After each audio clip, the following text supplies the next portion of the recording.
show you how to add sound effects to a project in the CapCut app.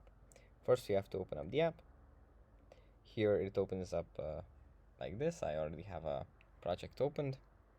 And here we just click on audio in the top row here. And then we click on sound effects.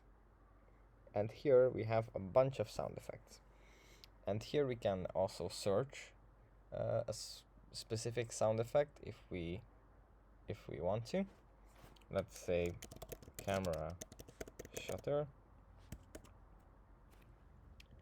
and then we will find a few examples of this. That's it for this video. I hope it was helpful for you guys, and I'll see you in the next one.